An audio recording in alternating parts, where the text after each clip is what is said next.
성부와 성자와 성령의 이름으로 말씀드립니다. 사랑하고 축복합니다. 우리 옆 사람들에게 인사합시다. 말씀에 순종합시다. 시작. 앞뒤 분들에게도 인사합시다. 당신은 순종하는 분이십니다. 시작.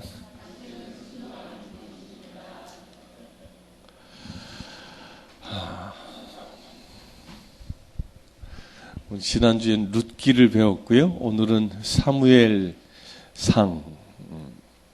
사무엘상을 공부합니다. 다 읽으셨죠? 사무엘상.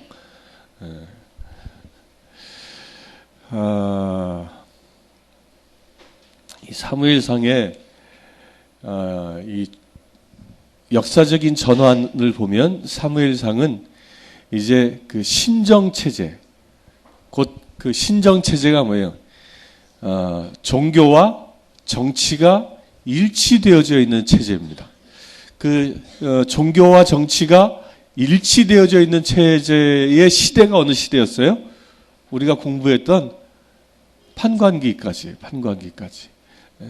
그 판관기는 제사장이면서 불구하고 또 그 민족의 지도자이기도 했고, 이것을 겸직했던 인물이에요. 그 신의 권위와 또 세상의 왕권을 같이 가지고 있었던 시대였는데, 근데 그런 시대에 마지막에 그 신의 권위를 가진 사람이 누구였어요? 그 사무엘이었어요. 사무엘. 그 마지막 판관이 누구요? 마지막 판관이 누구라고요? 사무엘이었던 거예요. 근데 사무엘 시대에 백성들이 난리를 피죠. 어떤 난리를 핍니까?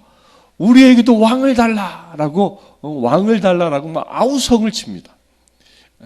그 왕을 달라라고 아우성 치는 이유가 뭐예요? 아우성 치는 이유가 주변 나라들 때문에 그런 거예요. 주변 나라들을 보니까 주변의 모든 나라들은 그 나라는 제사장이 따로 있고 왕이 따로 있더라. 그래서 왕이 군대를 거느리고 그 자기 나라를 지켜주더라. 그러니까 우리도 그렇게 하자. 하나님의 말씀이었나요? 세상의 통속이었나요? 세상의 통념이었던 거죠. 세상의 통념.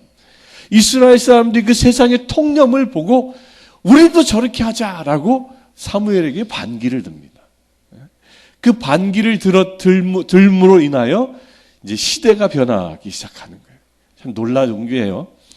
성경은 누구의 역사를 기록한 거예요? 하나님의 역사를 기록했잖아요. 그런데 그 하나님의 역사를 바꾸는 그 어떤 계기를 누가 하냐? 하나님이 일하심을 바꾸는 계기를 누가 해요? 사람이 한다는 거예요. 사람이.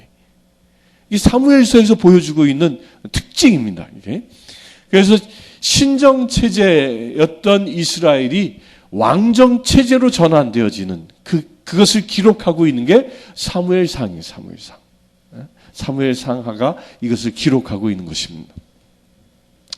핵심 구절을 보면 핵심 구절이 뭐예요? 다 같이 읽을까요? 시작.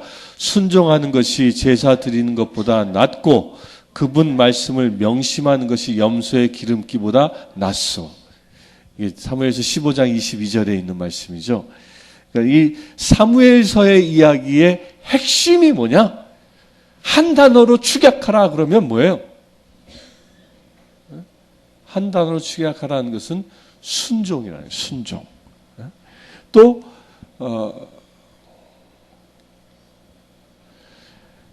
순종을 통해서 무엇이 이루어져야 한다고? 하나님의 나라인 왕국이 이루어져야 한다는 것을 이야기하고 있는 것이 이 사무엘서입니다. 여러분들 순종하는 것이 얼마나 하나님의 은혜를 받을 수 있는 통로인지 모릅니다. 순종하시길 바랍니다. 순종할 때 하나님은 일하시는 겁니다. 우리가 거역하면 뭐예요? 하나님이 일하실 여지가 없는 거예요. 여러분들에게 하나님의 말씀이 주어졌습니까? 그러면 그 말씀을 놓고 순종해야 한다. 그 말씀이 내 생각과 나의 처지와는 맞지 않는다 할지라도 오직 한 가지 이유. 그것이 하나님의 말씀이라는 이 사실 하나에 순종할 수 있어야 합니다. 그 순종을 통해서 누가 일하시기 때문에? 하나님이 일하시기 때문입니다. 그렇게 되길 축원합니다.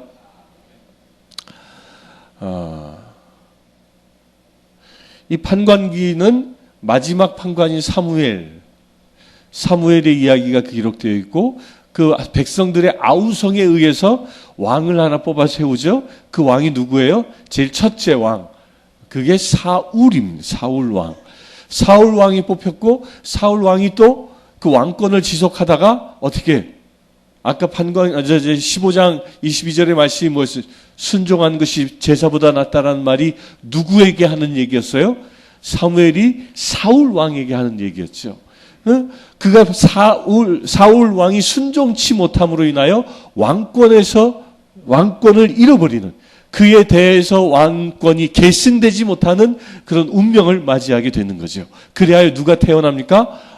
다윗이 이제 왕으로 기름 붓는 이야기가 쭉 기록되어져 있는 게 사무엘상의 말씀입니다. 그 사무엘상의 첫째는요, 1장부터 8장까지는 누구의 얘기가 쭉 기록되어져 있어요? 사무엘이 태어나는 이야기부터 시작해가지고 사무엘이 이제 활동하는 이야기가 쭉 기록되어져 있잖아요. 우리 지난 22일인가? 22일 날, 22일이 주일이었죠? 12월 20일이 주일이었나요? 20일이 주일이었나 보다. 그날, 우리 외국인 예배팀에, 이 아기가 하나 태어났죠. 예. 아기가 하나 태어났는데, 아기 엄마는, 이 제시카 옥이라는 분이에요. 예. 제시카 옥은 결혼한 지 약 한 20년 가까이 되어졌는데 아이가 없었어요. 아이가 없이 지내다가 하나님의 은혜로 그 태중에 임신이 돼서 그날 아이가 태어난 거예요. 근데 태어났는데 그 아이 이름이 뭐예요? 가서 이제 신방 가서 물어보니까 이 아이는 사무엘입니다. 사무엘. 이 사무엘이 태어난 이야기하고 너무 비슷해요. 사무엘의 엄마가 누구였죠? 한날. 그래서 제가 제시카 옥한테 이제부터 당신은 한나요. 그러니까 아멘. 그러니까 아멘. 사무엘이 태어나는 이야기가 누구의 축복에 의해서 태어납니까? 사제의 축복에 의해서 태어나는 자예요. 사무엘은. 그 사무엘의 이야기가 쭉 기록되어져 있는 게 1장부터 8장까지 이야기입니다.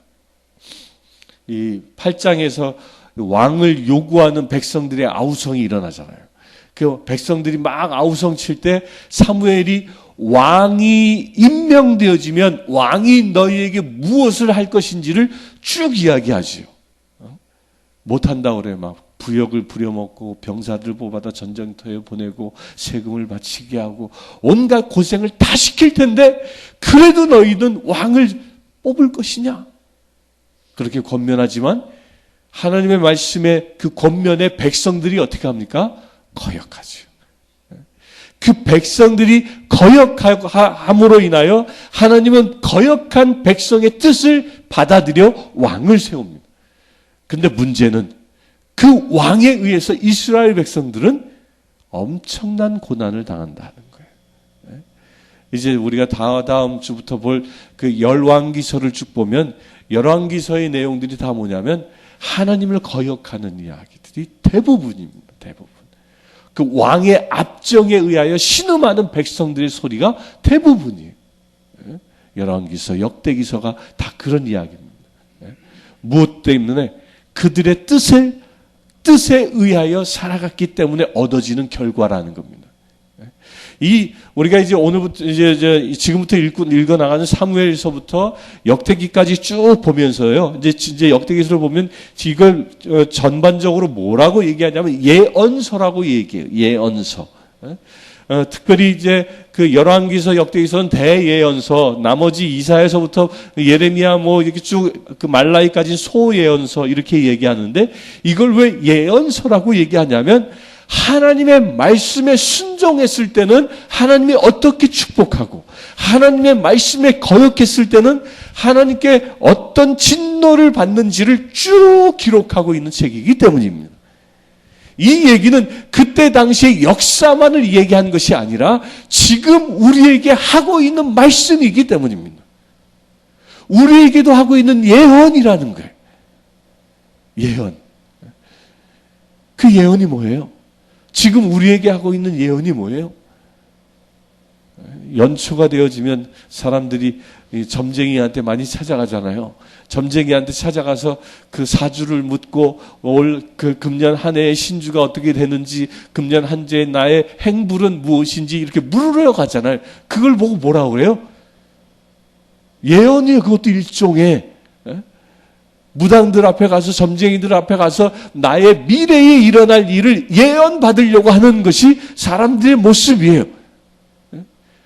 그럼 우리 그리스도인들은 어떻게 예언받느냐? 이 말씀을 통해서 예언받는 거예요. 근데 그리스도인들은요, 아주 그 예언이 간단합니다. 흐리멍텅하게 얘기하지도 않아. 여름에 되면 물가에 가지 말고, 뭐 이런 얘기 안 한단 말이에요. 이런 얘기 안 해요. 아주 명확하게 하나님이 말씀하십니다. 뭐라고 말씀하세요? 순종하라. 말씀에 순종하라. 이것이 이제 여러분들이 읽어나갈 사무엘서부터 구약 말라기까지의 전반적인 이야기의 핵심 단어입니다. 핵심 단어. 말씀에 순종하면 하나님의 은혜를 입고, 말씀을 거역하면 고생길 간다는 겁니다. 우리 사랑하는 성도님들, 이거 명심하고 말씀을 읽어나가시길 축원합니다. 그렇게 거역을 해서 왕을 요구해서 왕이 세워지죠. 이제 왕이 세워지는 그 첫 번째 왕이 사울. 사울이라는 왕이 이제 쭉 기록되어져 있는데, 이 사울 왕의 이야기를 보면은 사울 왕이 그 왕권을 잃어버리는 때가 있죠. 언제 잃어버립니까?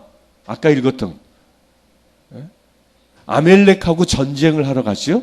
아멜렉하고 전쟁하러 갔을 때 사무엘을 통하여 사울이 이 명령을 받습니다. 하나님의 말씀을 받아요. 그 말씀이 뭐예요?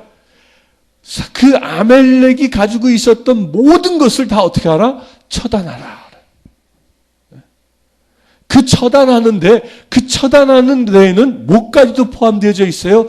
그 아멜렉 부족이 가지고 있었던 재산까지도 포함되어져 있었던 거예요. 소와 염소, 양, 이 모든 생명들을 두고 얘기한 거지. 그걸 다 죽이라고 말씀하십니다. 멸종시켜라. 멸살하라라고 말씀하세요. 그런데 이 사울의 군대가 가가지고 보니까 사람은 다 죽여. 다 죽이는데 뭘 안 죽입니까? 살찐 소와 염소와 양들은 죽이지 않고 가져오는 거예요. 그 무엇 때문에 그걸 가지고 왔을까요? 탐이 난 거예요. 엄밀히 얘기하면 그거예요. 이야, 저렇게 씨 종자 좋은 놈들 데려다가 우리가 키우면 우리가 부자가 되겠구나라는 이 생각이었던 거예요. 그래서 그 양떼와 소떼를 몰고 오는데 그때 누가 그것을 봐요? 사무엘이 보죠. 사무엘이 보고 사울 왕에게 하는 얘기입니다. 너 왜 말씀에 순종하지 않았느냐? 하늘에, 우리가 세상에서 누리는 복은 어디서 오는 거예요? 하늘에서 오는 겁니다. 우리가 하나님의 말씀에 순종하면 나의 재물의 삶은 어떻게 될까요? 하나님이 풀어주시는 거거든요. 그런데 이스라엘 군대가 그것을 어긴 겁니다. 하나님의 말씀보다는 눈에 보이는 재물이 더 탐났던 것이죠. 이것이 사울이 왕위에서 폐위되어지는 결정적인 계기가 되어집니다. 우리 사무엘서는 그 다음에 보면 사무엘이 어디로 떠납니까? 어디로 떠나요? 다윗을 찾아 떠나죠. 우리 여기서 명심해야 합니다. 내 눈앞에 보이는 일이 때문에, 이익 때문에 하나님의 말씀을 거역하는 것이 하나님의 축복을 앗아갈 수 있는 저주가 될 수 있다는 겁니다. 사울을 하나님이 처음 택해서 왕위로 세우셨을 때에는 하나님의 계획은 뭐였어요? 그 사울 왕을 통해서 대대로 그의 대를 이어서 왕권을 계승해 주기로 계획하셨던 것인데, 그 축복을 무엇 때문에 잃어버렸어요? 하나님의 말씀을 거역함으로. 그 거역의 이유가 뭐였다고요? 내 눈앞에 보여있는 단순한 이익 때문에. 우리가 명심해야 합니다. 우리 사랑하는 성도님들, 여러분들 앞에 놓여있는 단순한 이익 때문에 하나님의 말씀을 거절하지 마시길 축원합니다. 내 눈앞에 보여있는 이익이 아무리 크게 볼지라도 하나님이 하지 말라 하시면 하지 않을 수 있어야 합니다. 우리나라 사회가 이런 것 때문에 얼마나 크게 시험을 받아요.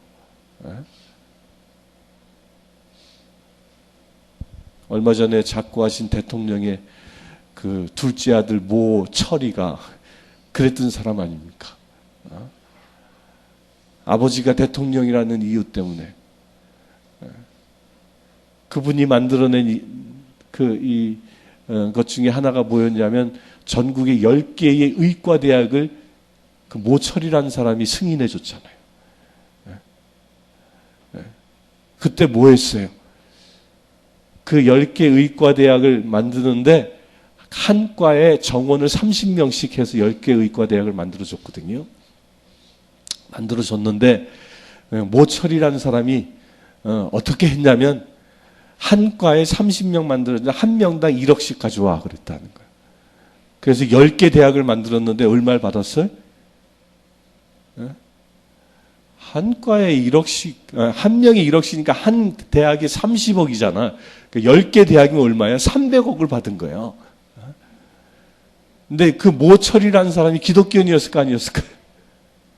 그 아버지가 장로였잖아요. 아버지가 장로. 그 양반 집사예요, 집사. 기독교인이라는 사람이 눈앞에 모여있는 이익 때문에 하나님의 말씀을 거역한 거지요. 그 거역의 대가가 뭐였습니까? 거역의 대가가 결국 감옥 가는 거잖아. 개망신 당했잖아요. 하나님, 심지어는 하나님의 얼굴에 모칠한 사람을 모칠해버렸어요. 장로님이 대통령이 되면 이 나라가 깨끗해질 줄 알았는데 완전히 하나님 얼굴에 모칠해버렸잖아요. 그냥. 모함으로 눈앞에 보이는 이익 때문에 말씀을 가역함으로. 그것이요 사울 왕에만 적용되어진 게 아니라 김영삼 대통령 그 집안에도 적용되어진 거예요. 그거로 인하여 어떻게 됐어요? 결국 그 집안의 정치권이 끝나버렸잖아. 부정부패가 결국 그 집안에 세상을 다스리는 권세를 주셨는데 그 권세가 대를 잇지 못하는 거예요. 이게 그런 거예요. 근데 선진국에 보면요, 기독교 국가에서 보면 기독교 국가는 정치인 집안엔 누가 태어나? 정치인이 태어나는 거예요. 그 부시 대통령 보면 그러죠. 아버지 부시 있고 아들 부시 있고 대가 이어지는 거지. 이게 하나님의 축복인 거예요. 여러분들 기업하시는 분들 명심하십시오. 그 기업이 하나님의 축복의 대가 이어지길 원합니까? 이걸 명심해야 되는. 눈앞이 이익보다 무엇을 중시하라? 하나님의 말씀을 중시하라. 이게 사울 왕을 통해서 우리에게 전해주고 있는 중요한 메시지입니다. 그 다음에 그렇게 이제 왕권의 계승에서 이제 폐위당한 사울 왕을 이어서 누가 등장해? 다윗이 등장하죠. 다윗이 등장할 때 보면 다윗이 이새의 집을 찾아가지 않습니까? 그래서 아들들을 쭉 보다가 이제 하나님이 말씀 안 하는데 또 아들 하나 없어? 그러니까 이제 양을 치고 있는 들에 있는 그 막내 아들 그 다윗을 데려오지 않습니까? 이 다윗을 데려왔을 때 이 기사를 잘 보면요, 놀라운 기사가 있어요. 사무엘이 다윗을 그 왕을 찾아갈 때에 가지고 간 게 있어요. 뭘 가지고 가죠? 기름을 가져가잖아요. 기름을 가져가는데 그 기름을 가져갈 때 누구에게 부어? 그 기름을 다윗에게 붓죠. 근데 성경 말씀에 보면 다윗에게 기름을 부었을 때 그가 왕이 되었다라고 말하지 않아요. 뭐라고 얘기해요? 성령이 그에게 하나님의 영이 그에게 머물러 계셨다. 머물러 계셨다. 그 하나님의 영이 머물러 계셨던 그 다윗, 그 어린 다윗이었지만 그의 일생을 보면 온갖 고난을 다 당해요. 사실은 보면 사무엘상의 그 하에 가면 심지어는 블레셋에 가서 몸을 의탁해서 용병 노릇을 합니다. 먹고 살 길이 없어가지고 그렇게 온갖 고생을 다 하지만 이 사무엘의 놀라운 고백은 뭐냐면, 이 다윗의 놀라운 고백이 무엇입니까? 그 고난 속에서 하나님을 찬양한다는 거예요. 그게 뭐예요? 그게 시편인 거예요. 사무엘상에서 말하고 있는 다윗의 그 고난의 여정, 그 고난의 여정을 통해서 쓰여진 게 뭐라고요? 대부분의 시편입니다. 기독교인이 되면 제일 좋아하는 성경 구절 중에 하나가 뭐예요? 시편 23편이잖아요. 다 함께 시작. 하나님은 야훼는 나의 목자시니 무서울 것이 없어라. 사망의 음침한 골짜기를 지날지라도 걱정할 것 없어라. 이 고백이 언제 나온 건데? 요때 나온 거예요. 요때. 자기의 장인이 사울에게 쫓겨다니면서 몸붙일 곳이 없었던 그런 방랑자의 신세가 되었던 다윗이었음에도 불구하고 그는 뭘 했습니까? 하나님을 찬양했다는 거예요. 그가 그처럼 그 고난 가운데서도 하나님을 찬양한 그 이유가 뭐였을까요? 그 이유를 이 사무엘이 다윗에게 기름 붓는 사건에서 이야기합니다. 그에게 무엇이 임하였기 때문에? 성령이 임하였기 때문에. 우리 사랑하는 성도님들, 사울처럼 말씀을 거역하여 폐위되는 존재가 아니라 다윗처럼 대대로 주님의 왕권이 계승되어지는 복된 가정 되길 축원합니다. 그러기 위해서 우리가 받아야 할 것이 있어요. 그게 무엇이에요? 성령이에요. 성령을 받아야 하는 거예요. 우리가 성령을 받게 되어지면 어떤 일이 일어나냐면 사울 왕과 다윗 왕을 비교해 보면 분명히 나타납니다. 사울이 블레셋하고 전쟁을 하는 이야기가 나오잖아요. 전쟁하는 이야기가 나오는데 거기 보니까 사울이 블레셋 군대는 이 철기병. 그때 당시에 블레셋이란 지역은 철기 문화였어요. 근데 이스라엘은 무슨 문화였냐면 청동기 문화예요. 그럼 철기와 청동기의 이 검이 부딪히면 어디가 이길까요? 이 철로 만든 검으로 청동기 검을 쳐버리면 어떻게 돼요? 부러져 버리는 거예요. 그 전쟁에서 이길 수 있을까 없을까요? 치는 거죠, 그냥. 이게 싸움이 안 되는 거예요. 상대가 칼로 내리치는데 청동검으로 띵 맞고 나니까 이게 검이 부러져가지고 칼이 나를 내리치니 싸움이 되질 않는 거죠. 이런 상황인 거예요. 게다가 이 블레셋 군은 뭘까지 가져왔어요? 기병대에다가 또 뭐야, 이게, 그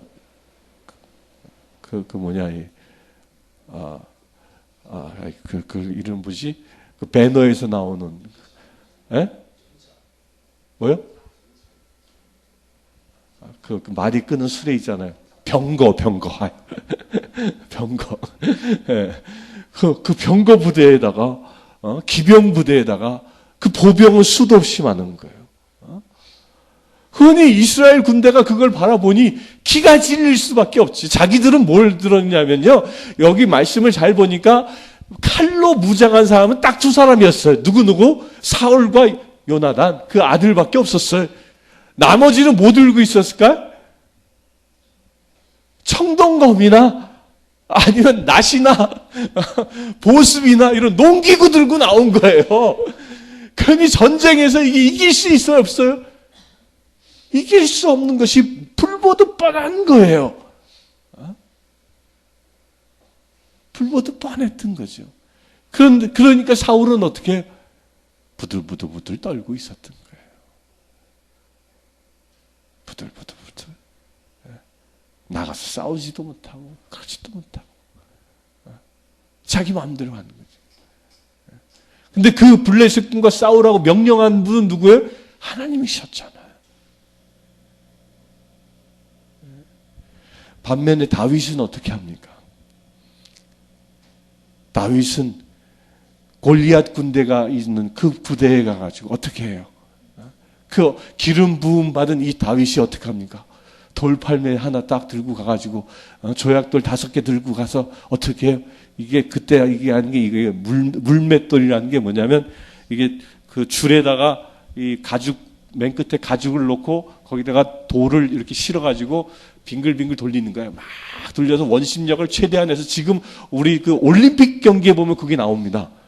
올림픽 경기에 뭐예요?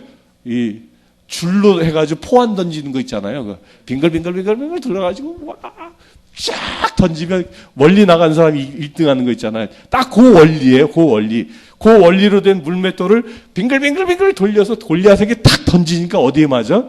골리앗의 정수리에 딱 맞아서 쓰러진다는 거예요. 어린 소년인 다윗과 왕이었던 사울 왕과의 차이가 뭐였냐? 다윗은 자신에게 함께한 하나님을 바라본 자였다면 사울은 자기들이 가지고 있는 형편과 처지를 바라봤던 사람이에요. 이게 사무엘상에서 얘기하고 있는 중요한 메시지입니다. 우리 그리스도인들은 어떤 사람이에요? 주의 영이 내게 임하사. 오늘 읽은 본문과 복음 본문과 이 사도행전의 말씀이 뭐입니까? 세례를 받았을 때 그에게 무엇이 임하여? 예수 그리스도에게 비둘기 형상으로 성령이 임하셨습니다. 사마리아인들에게 베드로와 요한이 가서 무엇을 했습니까? 물 세례만 받은 그들에게 안수하여 성령이 임하였다. 우리 그리스도인들이 이런 존재인 거예요. 다윗처럼 하나님께서 우리 한 사람 한 사람을 기름 부어서 여러분들 안에 성령이 임하도록 축복하신 존재라는 겁니다. 그렇기 때문에 우리는 이제 누구의 말씀에 귀 기울여야 합니까? 내 안에 계신 성령의 말씀에 귀 기울여야 하는 거예요. 내 앞에 놓여있는 형편과 처지를 바라보고 두려워 떠는 존재가 아니라 주께서 가라 말씀하시면 갈 수 있어야 하고 주께서 서라 말씀하시면 설 수 있어야 합니다. 주께서 드려라 말씀하셨을 때 드릴 수 있어야 하고 주께서 기도하라 말씀하셨을 때 기도할 수 있어야 하는 겁니다. 내 형편과 처지에 맞춰서 나의 신앙생활을 하려고 하는 사람은 뭐와 같은 존재? 사울과 같은 존재. 그래서 사울은요, 이런 사울과 사무엘이 대화하는 내용을 잘 보면요, 사울이 어떤 사람인지 금방 나타납니다. 당신의 신께서. 이게 사울이 사무엘에게 하는 얘기예요. 우리의 하나님 야훼. 사무엘은 이렇게 고백하지, 사울은 이렇게 고백하지 않습니다. 당신의 신. 당신의 신. 이 얘기는 뭐예요? 나와는 관계없다는 거예요. 여러분들은 어떻습니까? 신부님의 신.